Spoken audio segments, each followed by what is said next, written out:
नमस्कार साथियों।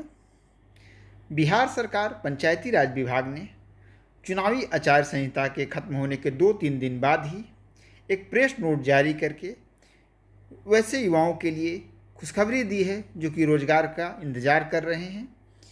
पंचायती राज विभाग में विभिन्न पदों की अगर हम परमानेंट नियुक्तियों की बात करें कि कितनी रिक्तियां हैं, तो उनकी संख्या जो बताई गई है वो 4,351 बताई गई है, जबकि कॉन्ट्रैक्चुअल बेसिस पर 11,259 पद खाली बताए गए हैं। और अगर इन दोनों को हम मिला देते हैं तो कुल पदों की जो संख्या हो जाती है वो हो जाती है 15,610। यानी कि इस प्रेस नोट को देखकर लगता है कि इस बार के चुनाव परिणाम ने राजनीतिक दलों को रोजगार एक मुद्दा है इस बात को समझने के लिए विवश किया है।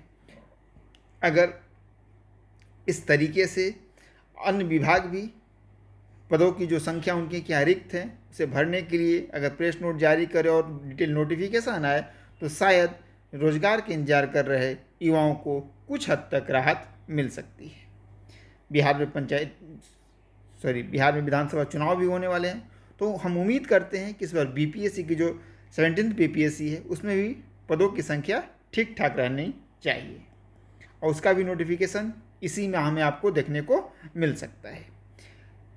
इसकी बात करें तो पंचायती राज पदाधिकारी के 112 पद हैं, इसमें ऑडिटर के 28 पद हैं, पंचायत सचिव के सबसे अधिक पद हैं यानी कि 3,525 पद हैं पंचायत सचिव के। पंचायत सचिव का पद पंचायत जो वेब सीरीज आई है उसके कारण और भी फेमस हो गया है, तो उसी पंचायत सचिव के लिए 3,525 पदों की रिक्तियां हैं।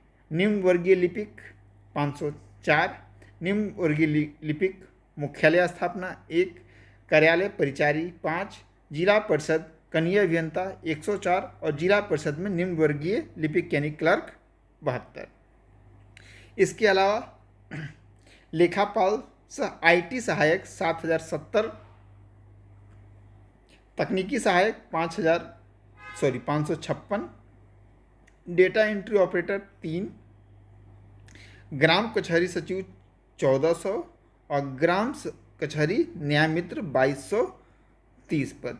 यानी कि इस प्रक्रिया को अगर अगले 6 महीने में पूरा कर लिया जाए तो लगभग 15,610 घरों में एक उजाला, एक रोशनी आ सकती है रोजगार की। तो इस प्रक्रिया को, जैसे चुनाव को एक नियमित समय में इतनी गर्मी थी, इतने कर्मियों की मौत हो गई, इन सारे कंडीशंस के बावजूद एडवर्स कंडीशन में भी चुनाव कराया गया और एक निश्चित तिथि पर चुनाव परिणामों की घोषणा की गई। उसी तीव्र गति से अगर इस प्रक्रिया को भी पूरा किया जाए तो अगले 6 महीने में से 9 महीने में नियुक्ति दी जा सकती है अगर मंशा हो सरकार की। तो हम उम्मीद करते हैं कि इसके बारे में जल्द ही डिटेल नोटिफिकेशन जारी किया जाएगा। धन्यवाद।